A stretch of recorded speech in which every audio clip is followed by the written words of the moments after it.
Cześć! Erik here. On today's Decisive Moments, we're going to be speaking about reflections.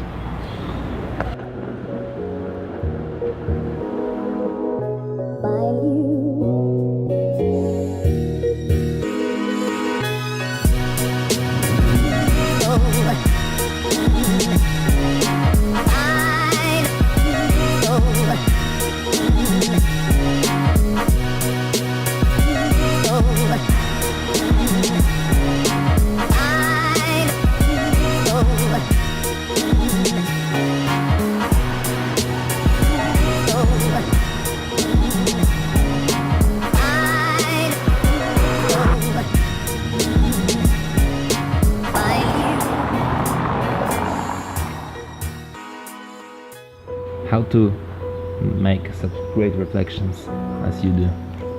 I think the question comes from why reflections, and since I have reflections have always been something that have intrigued me, and I didn't really know it until I started picking up a camera.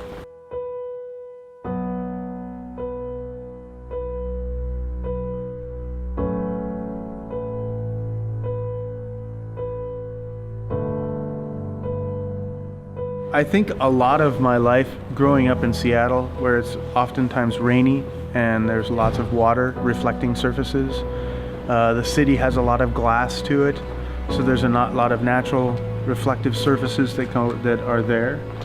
And so my natural way of seeing things was had evolved into that seeing in reflections that I never really considered. But when I came here to Poznań, where it's not as wet and rainy, I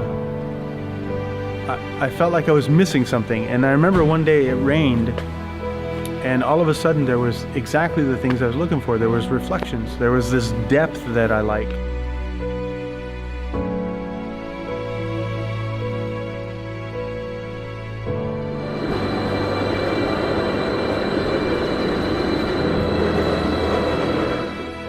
All of a sudden the city looked twice as big.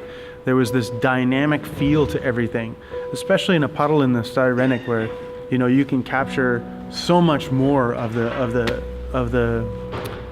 feeling of how big it is, and this lushness to it. And that's really what drove me, is that depth. I really like that depth to what the reflections offer. Now, my natural progression into seeing things is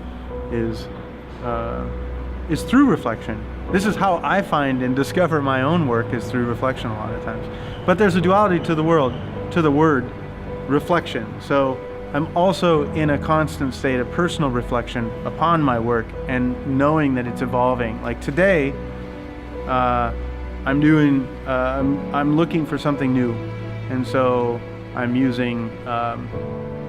gonna have a little bit more motion in my photography today.